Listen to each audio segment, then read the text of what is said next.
안녕하세요. 김법성 선생님. 네, 반갑습니다. 예.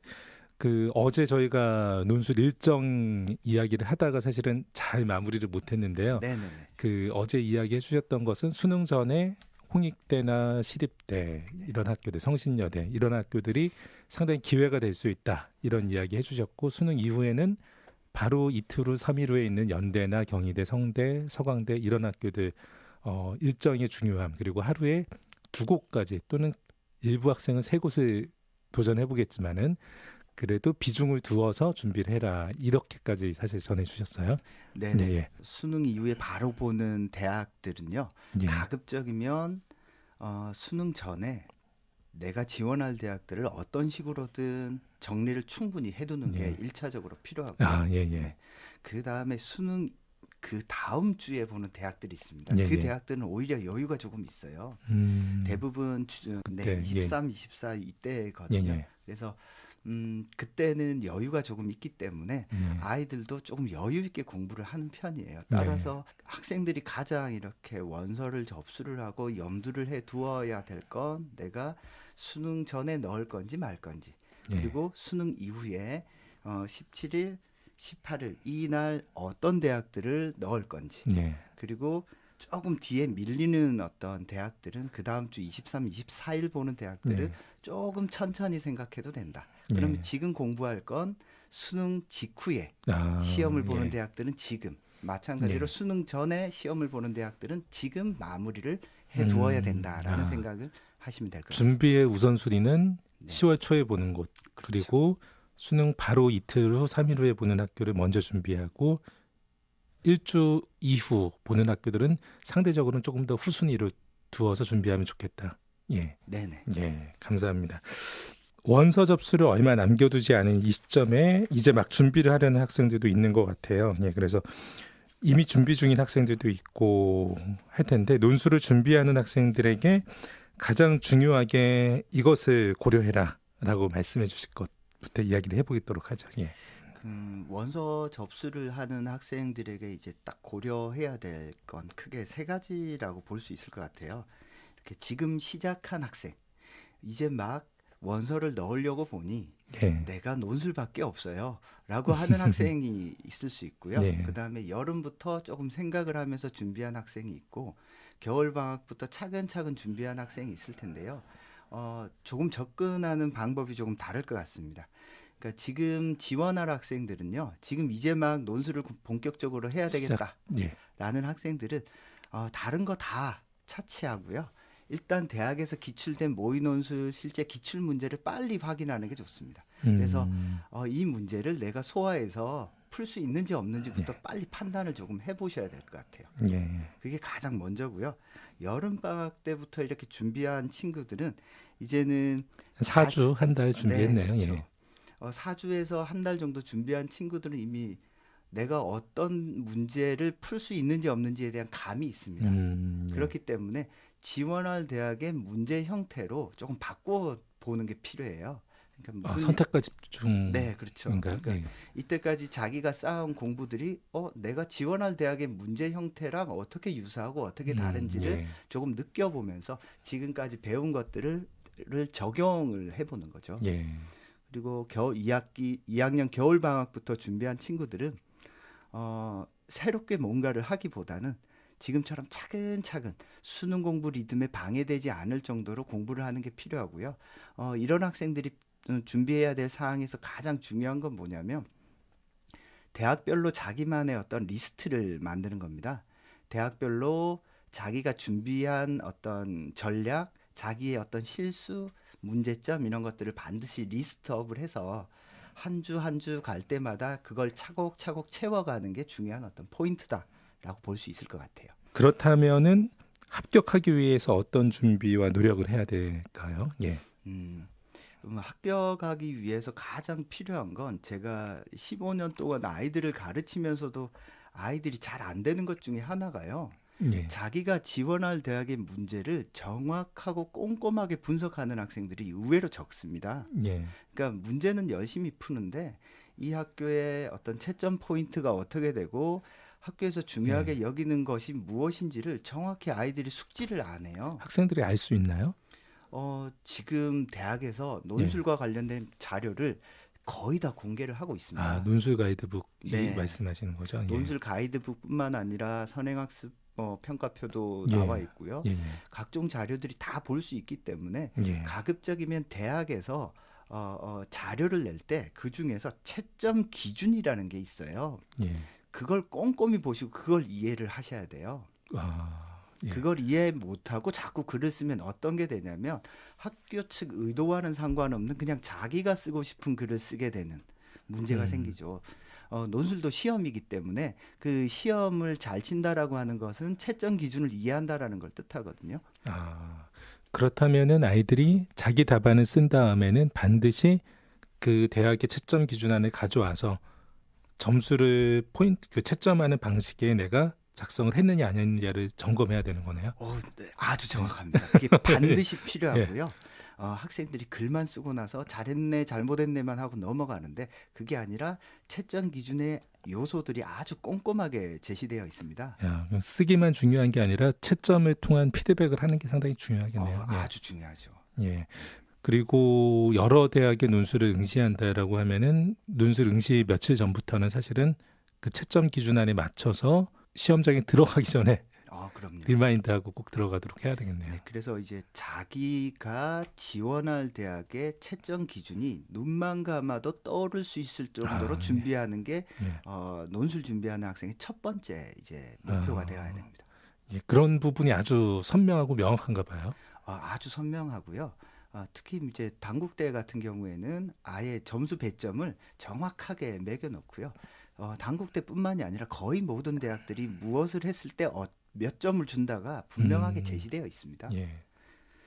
근데 이제 그 인문 논술 합격자들을 보면은 사실은 그냥 겉핥기로 이렇게 글을 읽다가 보면은 대부분 다 비슷한 글인 것 같은데 이 1점에서 전부 다 차이가 네. 나잖아요.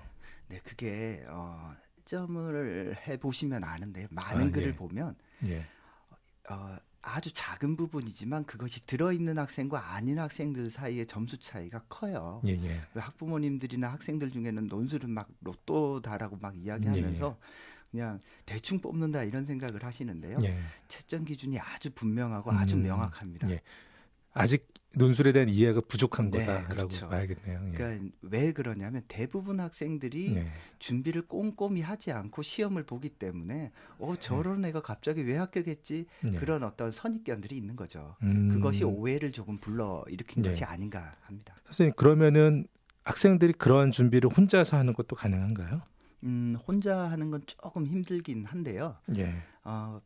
반드시 1차적으로 학교에서 나온 자료들에 대한 꼼꼼한 분석을 반드시 해야 되고요. 예. 처음 하는 친구들은 조금 어려울 수도 있을 겁니다. 어려울 수도 있지만 학교 자료를 토대로 이렇게 공부하는 걸 우선이다라고 생각을 하시고 부족하다면 학원이나 인강을 통해서 어떤 보충하는 방법을 활용할 수 있을 것 같아요. 예. 인강을 통해서도 도움을 좀 받을 수 있나요? 네, 인강 같은 경우는 어떤 식으로 활용하면 좋냐면요. 자기가 직접 문제를 풀어보고 미리 풀어보고. 네, 그렇죠. 인강을 보면서 내가 풀었던 어떤 사고 과정 중에서 어떤 부분을 내가 놓쳤는지 학생들 중에 이렇게 강의를 보면서 강의를 보거나 이렇게 들으면서 조금 오류에 빠지는 경우가 있는데요. 저렇게만 하면 되겠구나 이렇게 생각해서 듣는 경우가 있는데 그건 조금 바람직한 건 아니고요. 그러니까 강의를 보완과 자기 평가의 수단으로 사용을 그렇죠. 해라. 예. 그래서 나의 사고 과정에 어떤 오류가 발생했는지를 강의를 보고 점검하고 확인한다라는 생각으로 강의를 들으면 실제 시험을 볼 때 글을 쓸 때 다음에는 이거 조심해야지라는 생각을 아마 할 수 있을 것 같습니다. 유창성도 상당히 좋아지고 네, 글의 그렇죠. 완성도도 좋아지겠네요. 네네. 그래서 능동적으로 보는 것이 아주 중요합니다. 예. 역시 논술이기 때문에 쓰기를 어떻게 하느냐가 상당히 중요한 거네요. 예. 네, 그렇죠. 예. 선생님 그 소개해 주실 만한 여러 사례가 있을까요? 이 사례 이야기를 해주시면은 부모님들께서 쉽게 공감을 하시더라고요. 예. 네네. 그 학생들 중에서 보면요, 건국대 합격한 친구인데 이 친구는 경영을 합격한 친구예요. 예. 건국대는 1번 문제가 언어 논술 문제가 나오고요, 2번이 수리가 나오는데요. 이 친구는 글쓰기가 잘 안 돼서 예. 어머님이 어려서부터 예. 그러니까 초등학생 때부터 유명한 논술학원을 막 보낸 거예요. 예. 근데도 어릴 때 논술과 막상 또 대입 논술은 또 예. 다르잖아요. 예. 그래서 아이가 자기는 어려서부터 논술을 그렇게 열심히 했는데 왜 이렇게 예. 대입 논술 문제는 안 예. 되냐라고 어머님이 한탄을 하시더라고요. 예. 그래서 이 친구는 2학년 겨울방학 때부터 했는데 딴 걸 한 게 아니라 제시문을 정확하게 독해하고 요약하는 연습을 꾸준히 시켰어요. 네, 예. 그러니까 이 친구는 독해가 일정 정도 되면서부터 예. 글이 좋아진 케이스고요. 그리고 다행히 이제 수학 부분에서 조금 이렇게 강점이 있어서 예. 건대 이제 경영을 합격하게 예. 되었죠. 그 독해 수준을 높이는 데는 어떻게 지도를 하세요? 저 같은 경우는 1차적으로 아이들한테 낯선 개념이 나오면 항상 체크하고 그 뜻을 확인하라고 요청을 해요. 예. 실제로 꼭 논술 지문이 아니더라도 일상에서 학생들이 사탐 공부하면서 아니면은 비문학 공부를 하면서 모르는 낯선 말들이 나올 때마다 체크하는 연습을 한 3개월만 하면 언어 영역, 국어 영역 점수가 1등급 정도는 올라요. 그래서 어휘에 대한 어떤 풍부한 이해가 학생들의 어떤 논술 능력 향상에도 큰 도움이 된다라고 볼 수 있을 것 같아요. 개념어에 대한 정확한 이해. 네. 이게 좀 중요하다라고 그렇죠. 말씀하시는 거죠. 그래서 사고의 기본은 개념이다라고 보시면 될 것 같습니다. 예. 선생님 또 다른 사례, 사례 이야기가 재밌네요. 예. 네네. 성균관대 이제 사회과학부 합격한 친구인데요. 이 친구는 여름에 이제 준비를 한 친구예요. 예. 7월부터 한 친구인데. 지금 타이밍이네요. 예. 네네. 작년 가르친 학생인데요. 예. 그 요즘에 말 많은 S여고 학생입니다. 근데 그 친구는 논술을 해본 적이 없어요. 해본 적이 없고 글 쓰는 것도 힘들어요. 그래서 제가 첫날 그냥 문제를 주고 한번 써보라고 했어요. 써보라고 했더니 글 쓰는 건 힘들어하는데 어찌됐건 그냥 자기 생각을 일관되게 쓰는 능력이 있더라고요. 그러니까 긴 글 쓰는 능력이 좋은 거예요. 그래서 긴 글을 쓴다라고 하는 건 정리정돈만 조금 잘해주면 논점만 잘 잡으면 충분히 잘 쓸 수 있는 어떤 능력을 가진 학생이라고 보고 볼 수 있거든요. 그래서 이 친구한테는 성균관대 문제를 한번 조금 열심히 풀어보면 좋은 아웃풋이 나오겠다. 왜냐하면 성균관대가 분량 제한이 없어요. 그렇군요. 네, 그러다 보니까 이제 압축적으로 쓰는 거 이렇게 요약 정리하듯이 쓰는 학생들의 성과가 조금 별로 안 좋고요. 오히려 풍부하게 서술해주는 학생들이 논점만 이탈하지 않는다면 조금 합격하는 케이스가 많이 나오는데요. 그래서 이 친구한테 논점을 잃지 않는 법, 독해를 정확하게 하는 법, 그리고 성균관대는 도표와 그래프가 거의 매년 나오기 때문에 도표와 그래프를 꼼꼼히 분석하는 방법, 특히 이제 성균관대는 1번, 2번, 3번 문제가 연결성을 가지고 있거든요. 1번에서 들어있는 제시문의 중요한 내용, 개념어를 2번, 3번 도표, 3번의 시의성 있는 어떤 주제와 긴밀하게 연결시켜서 일관성 있게 써야 되기 때문에 그 연습을 꾸준히 시켰더니 한 달, 2달 정도만 지나니까 성균관대에 대한 어떤 안정적인 글이 나오더라고요. 그 친구는 대박난 케이스인 거죠. 네, 그 친구는 논술을 이제 한 번도 안 하고 자기는 논술이 안 맞다라고 생각을 했는데 막상 해보니까 자기한테 잘 맞는 거죠.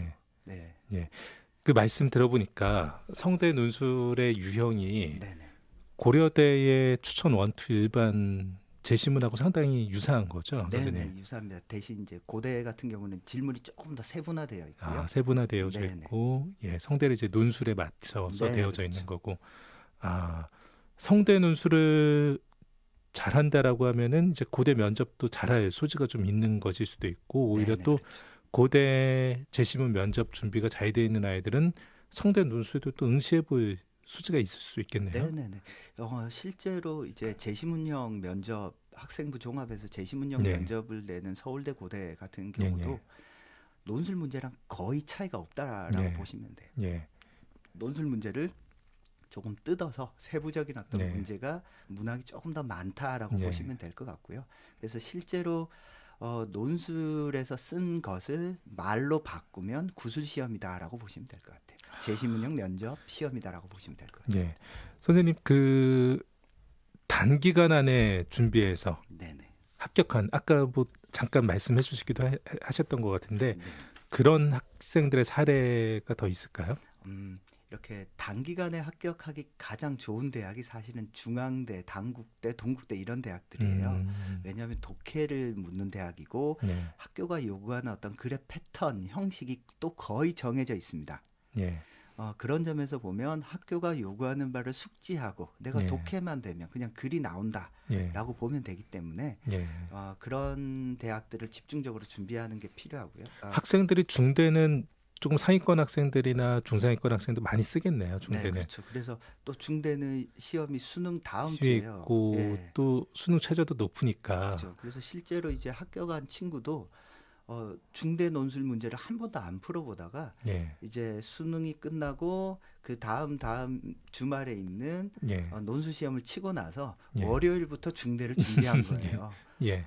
근데 할만한 네, 거네요. 첫날 중대 문제를 풀면서 다른 대학이랑 너무 다르니까 낯설어 해가지고 잘 못 썼어요. 예. 예. 왜냐하면 다른 대학들은 조금 자유롭게 쓸 수 있는 부분도 있고 조금 그런데 이 대학은 제시문은 많은데 글자는 엄청 예. 적게 줘요. 예. 그러다 보니까 제시문에 쓸데없는 걸 다 갖다 버리는 게 글쓰기예요. 그래서 핵심만 딱 찾는 예. 거. 그래서 핵심을 못 쓰면 감점이고 핵심을 쓰면 점수를 주는 예. 그런 형태의 글쓰기라서 정확한 독해와 학교 측 의도를 이렇게 잘 이해해서 한 3회차 정도 되니까 안정적인 글을 쓰더라고요. 예. 그래서 이 친구는 그래서 최종적으로 중앙대 이제 통과를 했고요. 예. 대학에서 나오는 문제 스타일이 다양하기 때문에 지금 해서 될까 어떤 게 필요하지 이렇게 막연하게 생각하지 마시고요. 제가 생각할 때는 실제 이런 기출 문제들을 한번 간단하게라도 한번 살펴보면 네. 어떤 대학을 내가 도전해 볼 만하겠다라는 네. 판단을 학생들, 학부모들 스스로 조금 내릴 수 있을 것 같아요. 네.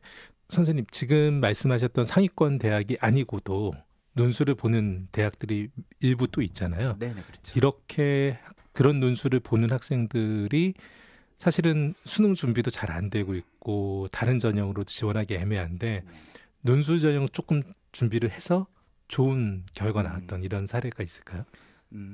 광운대 미디어 학부가 있습니다. 거기가 매년 경쟁률이 거의 100대 1 정도 되거든요. 예. 근데 이제 거기를 붙은 이야기를 해주시는 네네. 건가요? 매년 예. 제가 가르치는 예, 학생 예. 중에 매년 한 명씩 예. 미디어 학부를 합격을 하는데 이상해요. 왜 그런지는 모르겠어요. 예, 예. 근데 이제 광운대 문제가 어떠냐면요. 중앙대 문제 스타일이랑 비슷해요. 예. 그래서 대학이 물어보는 걸 정확하게 예. 답하는 거. 근데 실제로 학생들한테 이렇게 물어보면 광운대를 준비하기 위해서 내가 광운대 논술 문제를 어마어마하게 팠어요. 라는 학생이 한 명도 없겠네요. 없어요. 예. 네. 그러니까 거의 대부분이 시험 직전이나 아니면 준비를 하는 학생들이거든요. 예. 그래서 이 친구는 시험 한 2달 전부터 광운대를 자기는 꼭 가야 되겠다라고 예. 마음을 먹고 광운대 문제를 차근차근 풀었고요. 또 광운대 문제는 어떤 특징을 가지고 있냐면 학교에서 이제 2015년도 전후에 논술 가이드북을 냈는데 예. 실제로 이제 합격한 학생의 답안을 실어 놓았어요. 예. 그래서 그 답안을 보면 대학이 요구하는 게 진짜 대학이 물어보는 걸 차근차근 하나도 빼놓지 않고 정확하게 답하는 네. 걸 요구하는구나라를 느낄 수 있도록 예. 답안을 이렇게 제시해 놓고 있기 예. 때문에 광운대 같은 대학은 의외로 학생들이 논술 경쟁률이 높다고 하더라도 실질 경쟁률이 그닥 높은 것은 아니다라고 네. 생각을 하시면 될 것 같아요. 예. 논술을 보는 학교들이 한 30개 정도 되는데 네네. 어떻게 보면은 하위에 10개 대학 네, 이런 그렇죠. 정도에는 논술 준비가 전혀 안 되어 있다. 네, 그런 친구들이 상당히 많고요. 조금 예. 높은 대학 중에 단국대 같은 경우는요. 예. 이 건축학과 합격한 학생인데요. 논술을 여름에 이제 시작한 친구예요. 근데 단국대 문제는 광운대보다는 조금 어렵고요. 글자 수가 600자 세 문제가 나와서 조금 까다로워요. 이 대학의 글쓰기는 뭔가 엄청난 사고력을 요구하는 게 아니라 짧은 시간 안에 2시간이라는 짧은 시간 안에 대학이 요구하는 걸 모두 써주길 요구하는 대학이거든요. 그래서 기본적인 어떤 독해력만 조금 갖추고 있다면 충분히 도전해 볼 만한 대학이다라고 볼 수 있을 것 같아요. 예. 어떻게 보면 오늘 방송 가장 중요한 질문이 될 것 같은데요. 그럼 이제 대학별로 합격 포인트 뭐 핵심 위주로 이런 팁을 좀 부탁드리겠습니다. 논술 문제를 이렇게 단연간 저도 이렇게 검토를 해보고 풀어보면 대학이 요구하는 어떤 예. 능력이라고 하는 것이 분명하게 조금 구별되는 것 같아요. 네. 연대 같은 경우에는 논술 문제에서 항상 깊이를 물어본다라고 생각을 하는 예. 것 같아요. 낯선 어떤 인문학적, 사회과학적 어떤 주제를 던져주고 학생이 이 주제를 깊이 있게 사고할 수 있나 없나. 예. 그래서 연대는 깊이라고 보시면 될 것 같고요. 연대는 깊이. 예. 서강대는 독해라고 보시면 됩니다. 예. 서강대는 짧은 시간 동안에 2,000자 정도를 쓰게 시키는데요. 예. 제시문이 어마어마하게 많이 나옵니다. 예. 따라서 학생들이 빠른 시간 안에 각각의 제시문을 정확히 읽어내는 것, 그것만으로도 충분히 통과될 수 있고, 다만 그 읽는 과정에서 비슷한 제시문들을 조금 묶어서 사고하면 충분히 좋은 글을 쓸 수 있습니다. 예. 서강대는 독해. 네. 예. 성균관대 같은 경우에는 문항 간의 연결성이에요. 예. 1번에서 나온 중요한 어떤 개념어들을 2번, 3번에서 끊임없이 적용하면서 점점 심화시킬 수 있는 글쓰기 능력이 있나 없나. 예. 그게 가장 중요한 포인트인 것 같고요. 예. 중앙대는 압축입니다. 예. 중앙대는 제시문이 많은데 제시문에 비해서 요구하는 글자 분량이 아주 짧아요. 그래서 네. 쓸데없는 거 버리는 글쓰기를 하는 게 중앙대의 핵심 포인트라고 볼 수 있고요. 이화여대 같은 경우에는 분량 제한이 없어요. 그래서 원고지에 쓰는 것도 아니고 가로줄에 쓰거든요. 예. 그리고 이화여대는 학생들에게 글을 쓰는 과정에서 최대한 풍부하고 조금 다면적으로 이렇게 쓸 수 있는 걸 좋아하는 편이에요. 그래서 예. 최대한 자기가 알고 있는 것들을 논제가 이탈하지 않는다면 풍부하게 서술해주고 최대한 성의 있게 쓰는 걸 아주 중요하게 여기는 대학이다라고 예. 보시면 될 것 같습니다. 예. 숙명여대 같은 경우에는 천자 두 문제가 나오는데요. 예. 주어진 질문에 답을 하다 보면 시간이 다 가요. 그래서 시간이 부족하나. 네, 그렇죠. 예. 그래서 숙명여대 같은 경우는 학생들이 주어진 시간 안에 하나도 빼놓지 않고 물어본 질문들을 따박따박 답하는 거. 스피디하게. 그렇죠. 그러면은 묻는 말 답하고 나면 천자가 닿죠. 예. 그래서 물어보는 게 조금 예. 많다라고 보면 될 것 같아요. 그다음에 경희대, 외대, 동국대, 단국대 이런 대학들은 대학의 예. 의도를 잘 이해하는 게 아주 중요한 포인트고요. 경희대, 동국대, 단국대. 예. 네, 그렇죠. 외대도 그렇고요. 외대. 예. 네. 시립대 같은 경우는 조금 어려운데 문제가 어려운데 학생들이 시립대를 어려워하는 이유는 무엇이 쟁점인지 정확하게 파악을 하지 못하기 때문에 그래요. 독해가 어렵군요. 네, 그렇죠. 예. 그러니까 어떤 문제에 대해서 써달라는지 애매한 거죠. 그래서 이 쟁점만 파악을 하면 오히려 쓰기가 좀 편한. 예. 대학이다. 쟁점이 막 그 두 가지 세 가지가 묶여 있기도 하고 그런가요? 네, 보통 두 가지가 쿵 충돌하는 주제를 던져주는데 예. 이걸 직접적으로 말을 해주기 않기 때문에 어려운 예. 거죠. 네. 한양대 인문이랑 건대 인문은 똑같아요. 어떤 예. 인문학적, 철학적 주제가 자주 나오고요. 한양대 상경, 건대 인문 2도 거의 똑같다라고 보시면 되겠습니다. 예. 홍익대 같은 경우에는 자기가 지원하는 대학의 유형의 문제는 배점이 2배예요. 예. 예를 들어서 법대, 정경대가 그 경영 경제 쪽은 게 문제는 2번 문제인데 배점이 2개라서 자기가 지원하는 대학의 문제를 반드시 잘 풀어야 되고요.